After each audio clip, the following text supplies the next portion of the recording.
Hi, BookTube. Welcome to Jackie's Literary Corner. Sorry, there was something in my teeth. There's a few more days until Halloween, All Hallows Eve, I should say. I prefer actually saying that, but there's just like with the whole calling, wanting to call it autumn instead of fall, but because I've said it the word fall for years, I say fall. I can't stop saying fall. But I do prefer I prefer the sound of autumn, and then I also prefer the phrase All Hallows Eve. It seems creepier to me. So, with that being said, I did, Nonfiction November is coming up, so I did my Nonfiction November TBR, in case you're interested in watching that, whether you want to participate in Nonfiction November or not. But that also means that Victober is almost over. I've kind of taken a step back from Victorian literature. Well, not completely, because I'm still reading Great Expectations by Charles Dickens. I'm really liking it, and I don't know if I've already said this to you guys, but I do like Pip more as the main character than Oliver, because the stories are similar in a way. Like, you have an orphan boy, although Pip's technically not an orphan because he's being taken care of by his sister, but he's almost better off as being an orphan because his sister thinks he's ungrateful, she bullies him constantly, although he wouldn't have Joe as a brother-in-law if he wasn't with his sister. And then there's also Biddy. So I guess which brings me to the fact that there is another girl that likes, I'm pretty sure another girl that likes Pip. I think she's his age. But Pip has been approached by a lawyer and has come into some money he has inherited, his Great Expectations. And he's already kind of been very insecure about his looks and about his lifestyle and everything because Miss Havisham and, what's her name? Miss Havisham and Estella kind of make him feel bad and think he's not worthless, but thinks he can, he doesn't look, his clothes are shabby and everything, and although we have just recently found out that there's a reason, of course, why Miss Havisham kind of demeans him. It's because he's male. Because her father, essentially, she was daddy's little girl for a while until he got married to another woman, and who had a son, so she had a stepbrother or half-brother. I guess he would be the stepbrother. And he ended up getting a lot of their dads, getting almost everything, although she got a little enough. So now we learn from the young man that Pip had met as a boy, who he kind of got into a little bit of a scuffle with when he first was at Miss Havisham's. But then they actually become friends. And they're the same, I think the other guy is a little bit older, old enough to have a wife and kids. So he must have been like a teenager or like almost in his 20s when they met. I guess he could have, because a lot of times people they end up being arranged to marry when especially females get arranged to be married as teenagers. So that's how the character. I can't even remember the character's name because I'm surprised because something Pocket, Mr. Pocket, Herbert Pocket. I think that's the young man he met. But they say there was one chapter where they kept saying the name Miss Pocket, Mr. Pocket. It's like, oh my god, that just how could I forget the name? But I think that's just Dickens' writing style. But Pip is so much more, like, Oliver was so goodly and saintly, and you wanted good things for him, of course, and you felt sorry for him, and he was so sweet, but he was just too good. He was too saintly, and at times it kind of irritated me. But with Pip, he's much more flawed. Like, he is unsatisfied with his life, and he doesn't realize that Biddy likes him. I think she's the girl. I think she's the other girl. I think it's a sort of love triangle. I don't know. And that Estella just makes him feel bad about himself. And yeah, there's, on the one hand, it's good to want to better yourself. I mean, it's not necessarily entirely a bad thing if you want to better yourself, especially to be worthy of someone, but they gotta be worthy of it themselves. They gotta deserve your wanting to be better for them, your love for them, and Estella does not deserve it, because I hate to say it, but that girl's a brat. Of course, it's not her fault, and it's not entirely her fault, because she was raised by Miss Havisham, who was a spoiled brat too. But I mean, you could go around and around with, because you could argue that it's not her fault, it's not Estella's fault, it's, it's, so you gotta draw the line somewhere with characters like that. You can't be like, oh well, it's not their fault. I feel like that's you could go around in circles with that argument if this person deserves, some sympathy and stuff, or, if it's like, okay, enough is enough, yeah, maybe it's not their fault, but that's no excuse. I mean, you can still pity a character in the situation of fiction. It would be, you can still pity a character. Like, there's some characters like, basically, I'm gonna say Snape. Everyone loves Snape, and I think partly it helps that he's played by this actor, amazing actor, who's a good-looking guy. May he rest in peace, Alan Rickman. And people just, he was such a great, well-written character, and I definitely pitied his character.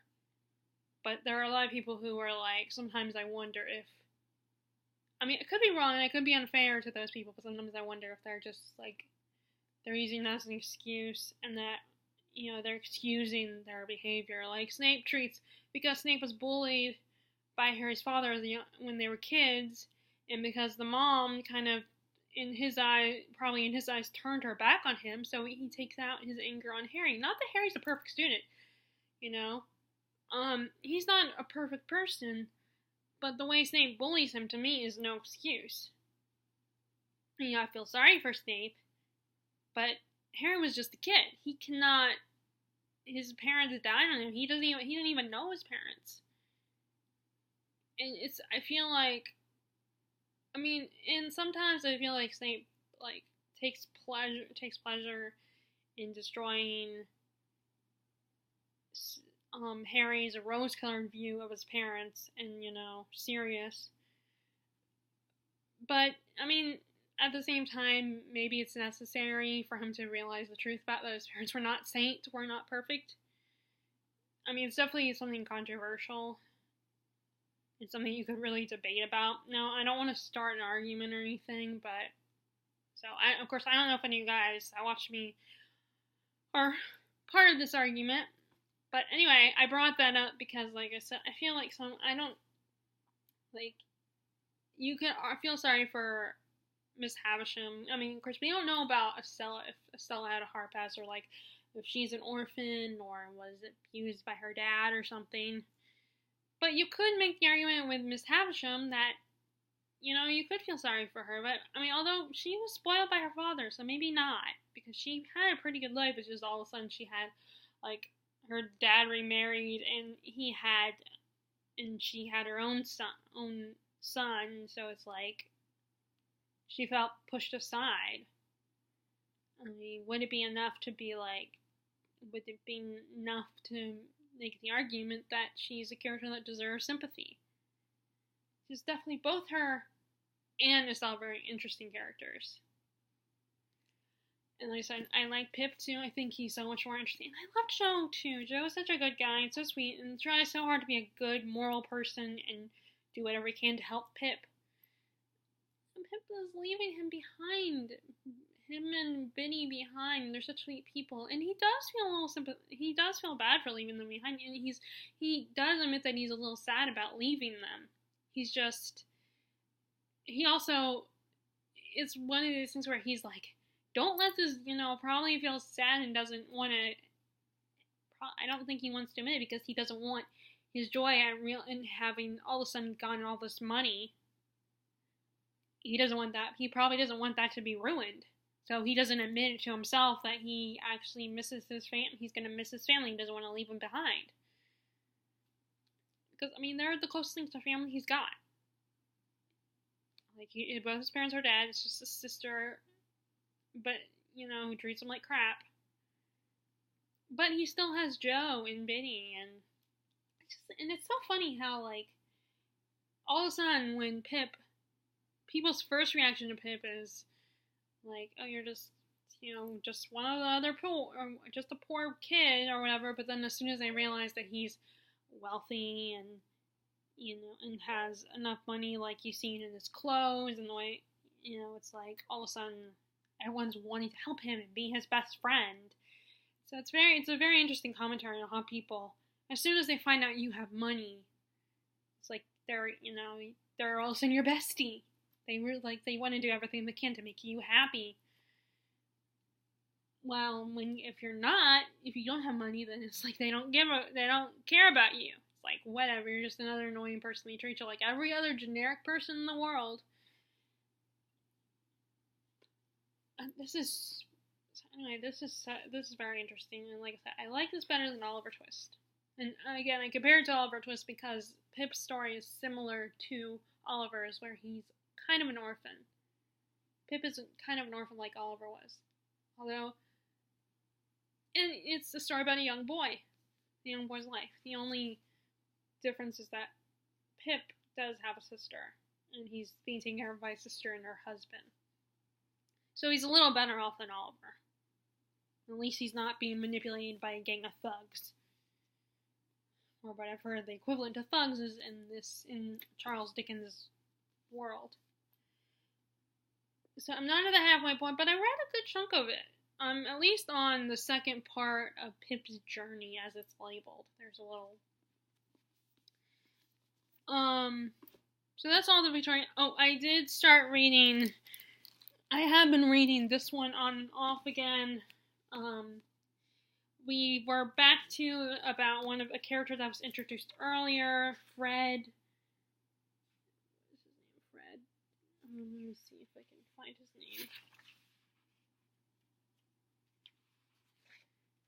name. We meet Fred and his sister Rosamund. And Fred is kind of getting into gambling, but of course, if you know anything about gambling, it's a 50-50 chance that you're gonna do really well and make a lot of money off of gambling.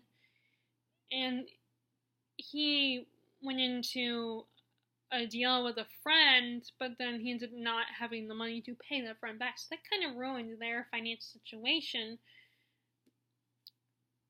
And then, meanwhile, the sister is setting her sights on,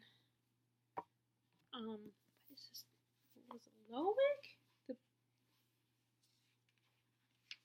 The sister set her sights on this Lydgate, on Mr. Lydgate, which is another character that was brought up earlier.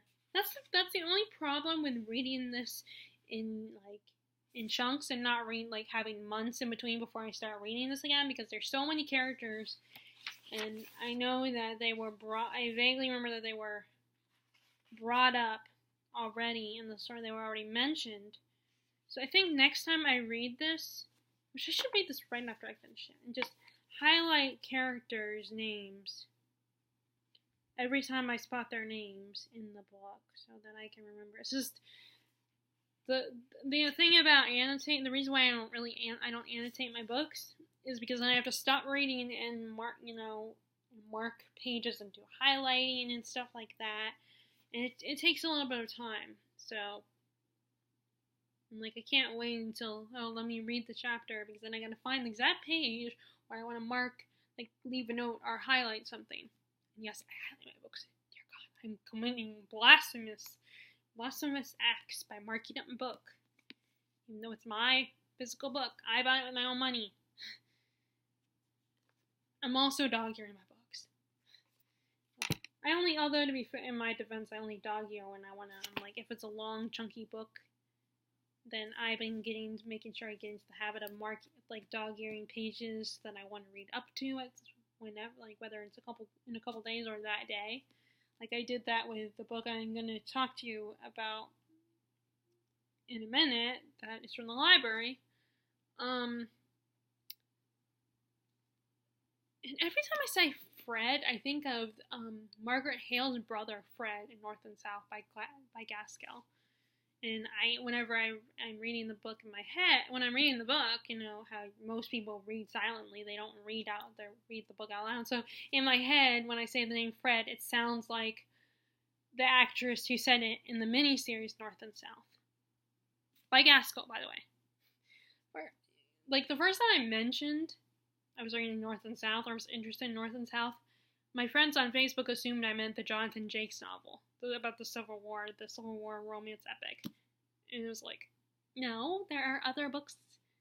There's British literature. There's a British novel classic called North and South. It has something to do with your precious Jonathan Jakes novel. I think it's because I feel like it's one of the classics that you don't, not one of the most famous classics. I mean, there's a lot of classics that, unless you read classics, you're not gonna, particularly in this case, British classics, and you're not gonna know about it.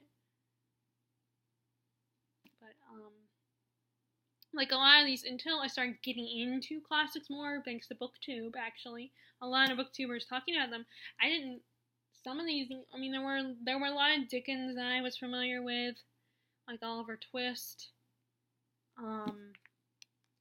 but, and of course, Bleak, getting some BBC miniseries on DVD, you have the commercials for the ones that were made into other miniseries.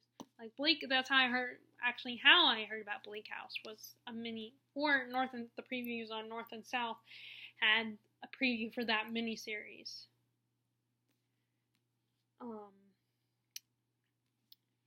Which I don't have my copy of North and South right now. I gave it to my aunt, and I don't know when I'll get it back. I don't want to rush her. I still haven't even watched the ones that she let me borrow, so I don't want to rush it. So I think it would be so nice. It would be so cool if they came for. I don't think I can go. We're gonna be. I guess I'll see them. The next time I see them will be after Christmas, probably. So what I probably want to do is watch. I think this month in November, I probably need to start watching this. That's what I should do. Well, first I want to watch Wuthering Heights. But anyway, but long story short, I think of the actress from the mini-series North and South, and her saying her brother Fred's name. And like I said, we get a little bit about the sister, Rosamund, and she's currently checking out Lydgate. She's interested in Mr. Lydgate. But I think from what I remember, from what I read, some people kind of probably don't like her don't agree with her about Lydgate, don't think that he's a worthy fiance, worthy guy to be interested for her to be, or something along those lines. And then, of course, there's a little love triangle, because there's another guy there. I just read a part where this other guy likes Rosamund. So there's a bit of a love triangle, and I feel bad for the guy, because we know as the reader that she likes Mr. Lydgate, and he's the guy she set her sights on. And she's kind of teasing them a little bit, probably being unfairly giving the guy hope that he can outwit Mr. Lydgate, and win over Rosamund. And then it looks like, for me, looking at the next chapter, we're going to go back to the Casaubons with Dorothea and Mr. Casaubon, and we're going to go back to, and they returned home, I guess, to middle March, because I think, yeah, they have returned home to Lowick Manor in January. So around wintertime, they come back from Rome. I wonder if that guy's going to come back into her life, the nephew, Casaubon's nephew. I wonder if he's going to come back and not entirely give up. Okay, so that's as far as nonfiction. I mean not nonfiction. As far as Victorian literature, that's what I'm reading right now. And then as far as non-Victorian literature, I finished reading Madame Tremes. I don't know if I'm saying that right. I tried to say it correctly. You know who would probably be able to tell me is Emily from Emily Fox. She's French Canadian, and she can probably tell me how to pronounce it, but I don't know her on a personal level, so. And I would rather show it to her or say, talk to her if I was able to contact her via the phone or something. But I don't know her personally. I just watch her videos and really like them. And I know she's French Canadian. So, and right now I'm basically, and this one is basically about this American man who is reunited with his childhood sweetheart, Fanny. And Fanny has been married to a French aristocrat and had a son with him, but now they decided to separate. Unfortunately, French laws are different when it comes to marriage, so she can't divorce the guy.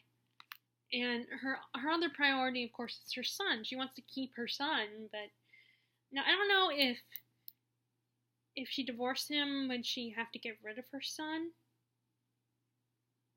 But I think that might be the case. I don't know. So they try to plead with the title character, who is Fanny's sister-in-law. And she does not like her brother. She can't stand the guy. They try to get her to help them get out of the situation so that Fanny and our main character Durham can get married. But things, of course, are very complicated, and we are comparing and this novel basically compares two different cultures through their legal system and how they do things. And it was very interesting. I really like Ethan Horton's writing style. I think it's very beautifully written, easy to picture what's going on, get lost in it. Like, I like older books' writing style when it's a little more modern than, basically it's changed from, or maybe that's just American. I don't know, with our writing style, I haven't read a lot of American, although I guess I will be soon. I'll show you what I mean by that. But I really like her writing style. It's a very interesting, very intriguing story, and I think I gave it 5 stars on Goodreads. I really liked it. And now I started reading Ethan Frome, I decided to read it. I was debating about reading it because I had already read it back in college, but I decided to read it again to give it another chance. See if I will like it this time. And now that the academic pressure is off, it's a little more engaging. It's basically about this. I think our narrator is male. I don't think it'll be in this time period. I don't think it'll be a woman being a mail delivery person. He has noticed this guy, Ethan Frome, is a little bit older, like middle-aged guy, Ethan Frome, and there's some mystery about Ethan. And he's very intrigued by it, so he's asking around from people, and there's clearly a story about this guy, why he's so reserved and looks so much older than he actually is. So, and eventually he ends up in a situation where he relies on Ethan to escort him to certain places. So this is his chance to find out from the horse's actual mouth.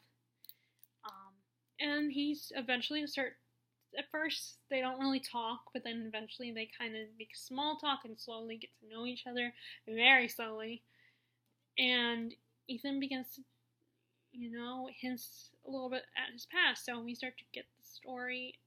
And then during a particular vicious snowstorm, our narrator ends up having to stay Ethan's humble abode, and that's how he hears the story about Ethan's life. And we begin it with Ethan as a young man. He's married, and his wife is in need of like a girl to work for her, like kind of a servant, a young woman. She's not like a little girl, but and Ethan is drawn to this other woman. And that's why I read the last chapter I read. Of course, there's a lot more like describing and how he's been drawn to her, and his wife is questioning that, is a little suspicious about that, how weird he's been acting with this, she's really young and pretty and everything, and then there's other guy vying for her affection, this guy who likes her. And I think Ethan he's clearly a little jealous of the guy. He's like, oh, this girl can do better than this guy, and he hopes she doesn't marry him. And I get the impression that the wife is not a very nice person. Not that it excuses him committing being immoral and coveting another woman, but you can see why he's tempted to stray, because his wife is not a nice person. So that's all I'm really interested in, because I haven't finished it, but I could probably easily finish Ethan from today. So I probably will do that when I'm done filming. So I'm reading that one, and then let's see. I'll be right back. I got one more book. Okay.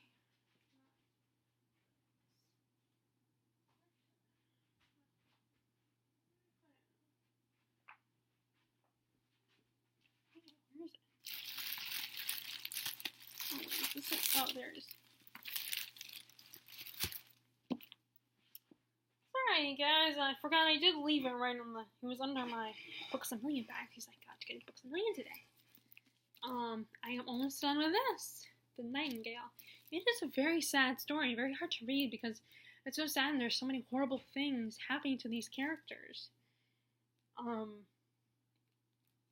In case you have been living under a rock and have not heard about this book, this is a World War II story about two sisters and their different way of surviving and fighting in the war.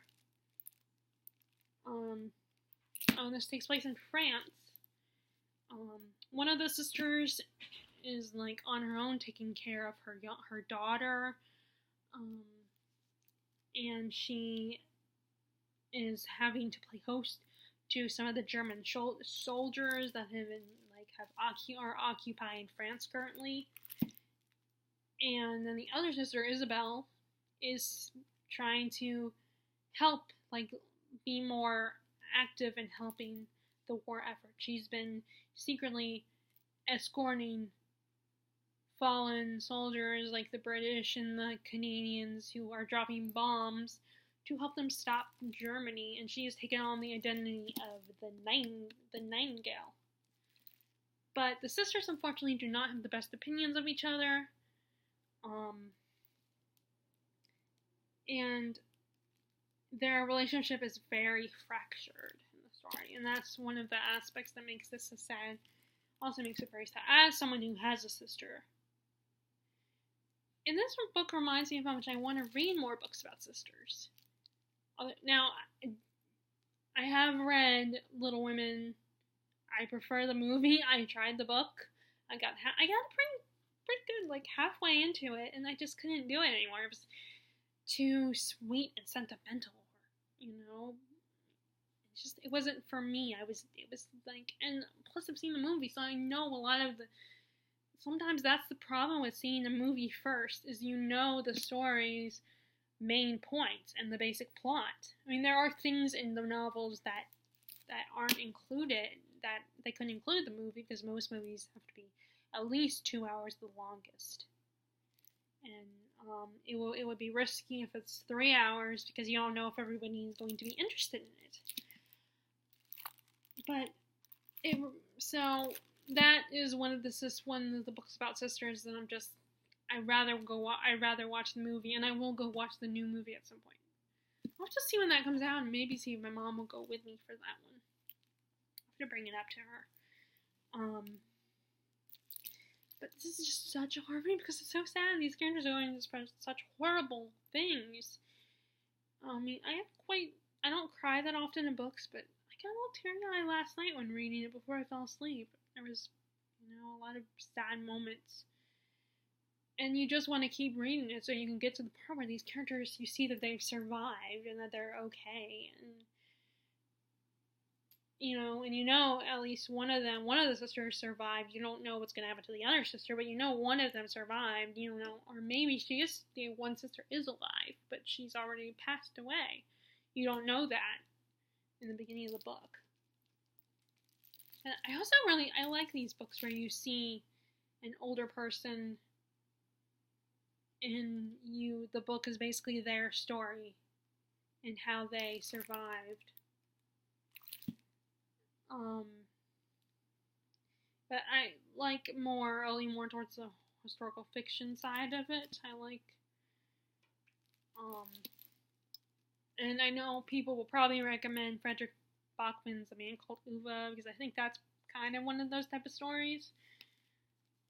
Or maybe not, I don't know. I think it's basically contemporary, just the crazy old man who I could see being played by Clint Eastwood. Although, the guy, I don't know if it's if they did an American version of it, then yeah, I think Clint Eastwood would be perfect, because he just, when I think of grumpy old men that are actually softies, that's what I think of. Or Anthony, well no, although Anthony Hopkins, I don't know if he would look the part, because, I don't know, although I haven't read the book, but anyway, that was the first one that popped in my head when I was talking about the idea of like an older person and getting their story of how. But anyway, I'm almost done with it. 10 more chapters to wait. Actually, maybe less than that. Let's see. 32. I'm on chapter 32, so let's see. So if there's 30 would be 10, I think. 31 would be 9, so I think 8 more chapters to go.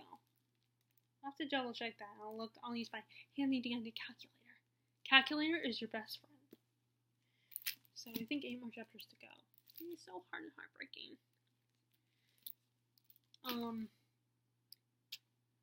So I did throw this in my when we left. I threw this in my purse along with The Great Gatsby, but I never got around to reading either one of them because this Books A Million is very small, so there's really no place to sit and drink coffee and stuff, and then I start to feel the urge to go pee, and there's no bathroom in that Books A Million, again, because it's small. And also I have this weird thing where, because I don't, if I asked my mom to drop me off at Books A Million, and then she's like, because I'm, again, one of those many people who collects books, it takes forever to go through them all. My mom, saying, and I understand the price of books adds up. And she's like, do you really need to get another book? So I have a feeling like I don't want to read in front of her because then it's going to remind her that I probably don't need to get another book. But anyway, I did bring this one, Canary Row, which I actually have a bind up, one of those hardback Barnes and Noble bind up collections with a bunch of an author's stories in it. I have one for Shakespeare. I have one for Anne Rice, her Vampire Chronicles.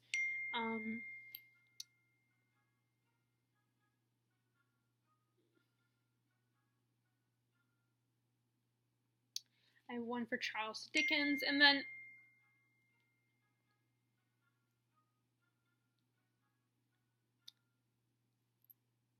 I have one for Charles Dickens, and then I also have Jane Austen collection. But again, although that one I've said it before, I'll say it again, that one is easier to travel with because it is smaller than the other ones. But I ended up getting this at the library. I ended up getting it anyway because it is easier to read, and I like this edition. It's really cool. I wish they at least, they don't have these at My Books A Million. I didn't see them there. And I also did not see, there is this one edition of Dickens Classics that it looks like, it's like the physical book is beige, and it's a paperback book, and the handwriting on where the title and the author's name is in big black letters, and it looks like, I guess the best thing is like, I can't explain it. I can't describe it because I don't know what the handwriting is considered, but it's just, I like the look of it. But that was not at Books A Million either, so. I mean, unfortunately, this is a small Books A Million, so it doesn't have the hugest collection of books. But it's a better selection than, the Gibbons bookstore. Of course, the Gibbons bookstore basically takes donated books, so it depends on who lives here and what the people who live here read. But anyway, I don't know what the deal is with the octopus. I think that's an octopus. I don't know what the deal with that is. I'm curious, so I guess I'll find out when I read the short story. But then I realized I didn't have a bookmark with me, so. Although I bought a bookmark. I still have The Sons and Lovers by D.H. Lawrence. My sister.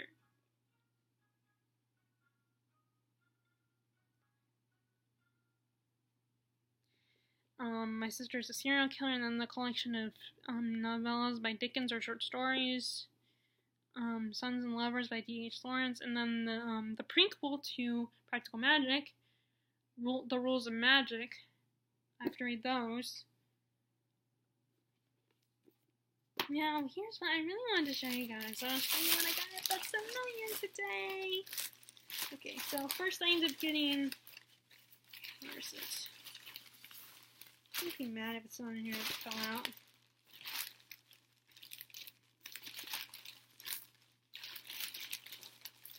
Oh, there's, okay, good. I got this. I like these bookmarks.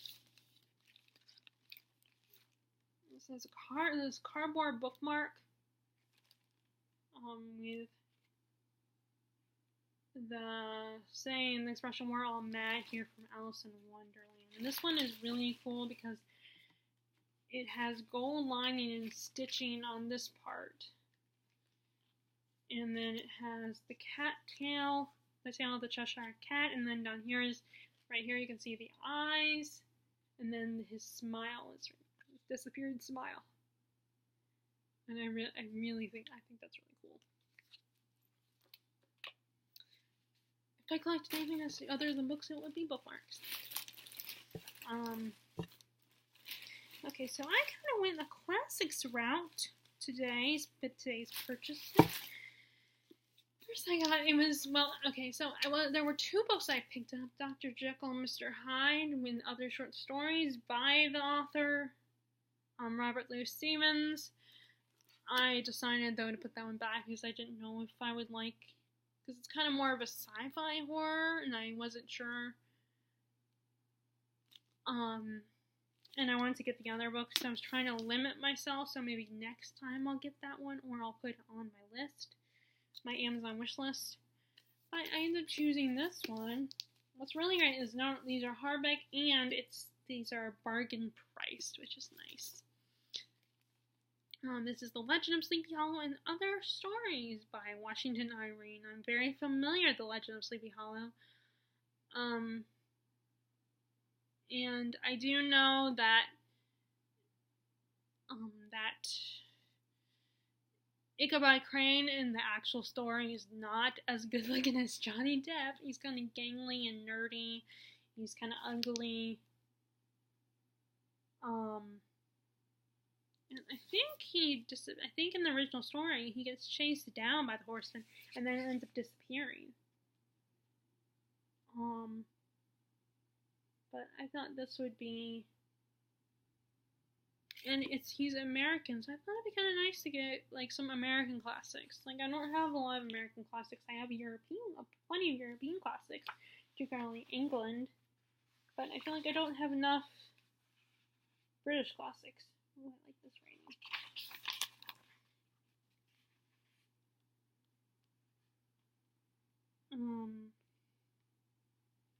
Oh, okay, so there's a lot in here.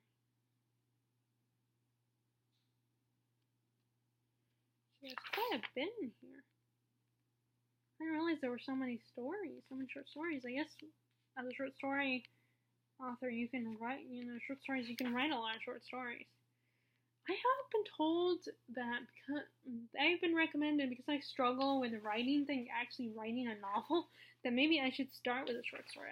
I thought about that, and I did have on my newspaper. I was on the newspaper staff in high school, and I did do a short stories. I did at least one short story, so I thought about it. But I didn't realize there were going to be so many. I wonder if there's so many in the other one, too. But, yeah, I'm very familiar. I'm familiar with the Dr. Jekyll and Mr. Hyde story. And I could always get it next time.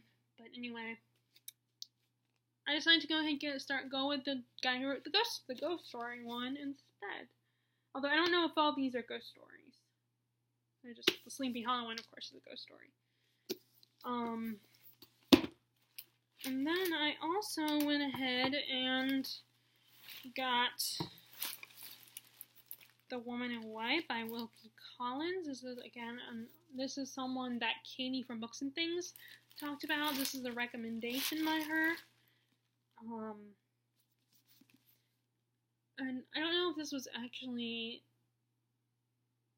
I don't know if this was the one with where they made the movie starring Daniel Radcliffe. I'm not sure if it's that one. I will probably be picturing him though as the main character, Walter. But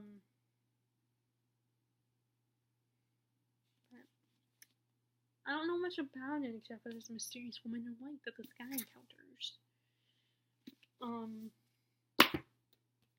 And then the last one I ended up getting that I've been hearing a lot about, again, an American classic, and has been recently turned into a show, is The Haunting of Hill House by Shirley Jackson. I've been hearing a lot about this author, how she's really good, and a lot of people really loved her, this novel. And like I said, I'm trying to, of course, expand my classics. But trying to expand my horror reading, because mostly I read Stephen King, and he doesn't just write horror. I almost bought NOS 4A2 by Joe Hill, but I decided not to, and just get it again from the library at some point if I ever want to finish it. Because I did enjoy it. I was engaged by it, and I think it was really creepy and scary. So I'll probably wait until next year. So this was the most expensive book. Unfortunately, this is $16. So it was kind of pricey, and I'll have to see the damage that was done. So, but my mom doesn't know that. So those are the 3 books I got from today at Books A Million. Oh, and in case you don't know, The Haunting of Hill House, I believe it's like a haunted house story.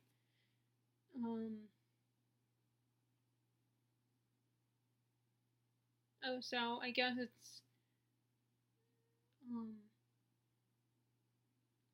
these group of people this doctor is trying to find evidence of psychic phenomena, and brings a bunch of people with them, so I guess it's kind of like The Haunting. Kind of makes me think of The Haunting.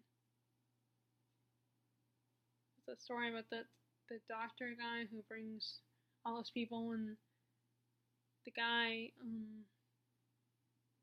the ghost, one of the people that's there, the ghost, she reminds him of the ghost. I mean, the ghost's wife or something like that. So it kind of reminds you of that a little bit by this description here.